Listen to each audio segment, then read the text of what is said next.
Hello and welcome to my YouTube channel and blog. I'm Jenny Hall. Today I'm here to bring you another card making tutorial. The last couple of weeks I have been bringing you a technique series on watercolor smooching. Today I want to build on that technique series for those who have learned how to use this technique, and I want to give you a new way to use it. So today I'm going to be using the technique watercolor smooching and applying heat embossing over the smooching in order to achieve more of a work of art finish. So to start this project, the ink colors that I have chosen are Peekaboo Peach, Tangerine Tango, Old Olive, Garden Green, and Chocolate Chip. The way that I arrived at using these colors in this color scheme is the first color that we put down, as we learned in the previous tutorials, is a light color. The next color is a color in the same color family, but you want to use a darker shade. And we will use the water droplets, as I'm doing here now, to actually pick up some of that dark color so that we allow different spots for the first applied color, the Peekaboo Peach, to come back up to be seen. So the watercolor smooching is that we are smooching some of this color or ink onto watercolor paper, and then we're going to allow this original splattery kind of organic look to be able to be controlled a little bit. And we're going to control it in our design element. The stamp that I'll be using today is Rose Wonder, and I'm going to be using that really big giant rose with the leaves. So that's how I'm planning out where to place the colors. I'm going with an orangey colored rose and then a greenish colored leaves, and the leaves are positioned on each side of the rose. So that's why I keep bringing the stamp back over to the watercolor paper to be able to see if the colors are in the general area of what I'm looking for. So I used an embossing buddy on my piece first, and I made sure that between every application of the ink that the watercolor paper is completely dry. The embossing buddy, it keeps all of the embossing powder from sticking in the places that I don't want it to. VersaFine ink is the sticky ink that holds the embossing powder onto it just where the stamped image hits the paper. So once the VersaFine ink and the embossing powder are together on the paper, then I'll use my heat tool to heat set, and I'm using gold today. So the way that I chose the overall color scheme is I wanted to have orangey flowers, green leaves, and then I planned on using gold as an accent because it kind of goes with the fall colors this time of year, but it also really complements the orange, and it doesn't look too bad with the green either. The card base I'm using is chocolate chip, and how I arrived at choosing chocolate chip was knowing that the green and the orange are going to blend together on my card, on my card stock. I knew there was going to be some brown action happening. There's no way to get around when you use warm colors that have a red base and then green colors.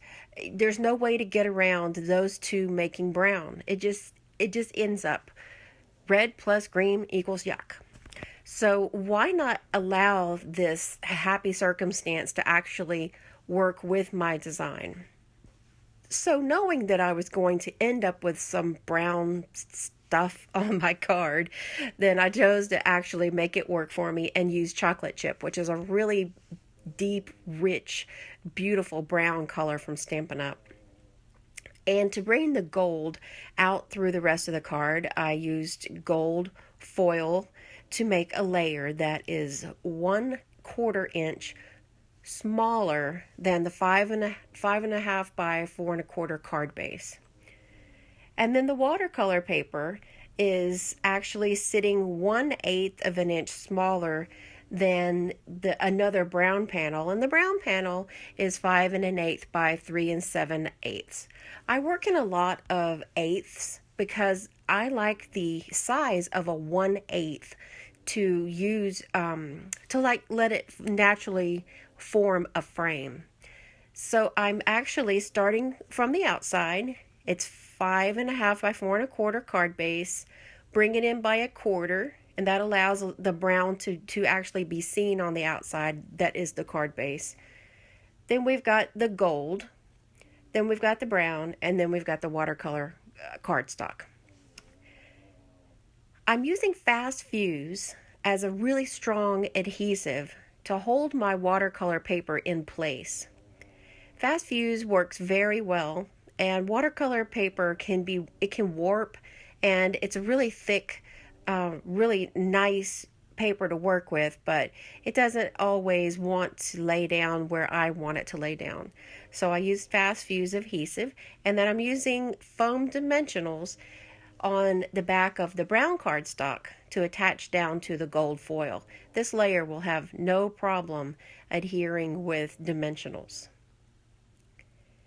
Once I have everything in place, and you can see the gold on the rose image, but it's not a real heavy gold. It doesn't actually take away. It just kind of forms a bit of a loose design. And I like the organic look of being able to do watercolor smooching, and then there is a stamped image over it that's not actually taking over away from the colors of the design. So what I look at this and imagine is that it's not just one rose, but there are many roses, because the orange color kind of, works its way out into the rest of the paper, and it looks loosely like it could be a bundle or a large group. What was that called? Grandiflora. And please, if I'm not using the right term, then excuse me. But it would be maybe it's floribunda, but a big group of roses together, and then some loosely shaped leaves. So in my mind's eye, when I'm looking at a piece of art, then I try to interpret it to be loosely what my mind thinks it could be. I chose to make the sentiment medallion out of another piece of chocolate chip. It's just a really small strip that is 3/8 of an inch by 3 inches. And I used a piece of gold thread to kind of wrap around it and just give a little bit of sparkly twinkle to what would normally be just a piece of brown paper. And then I'm stamping on that just a scrap piece of Whisper White that is measured 1 inch by 2 inch.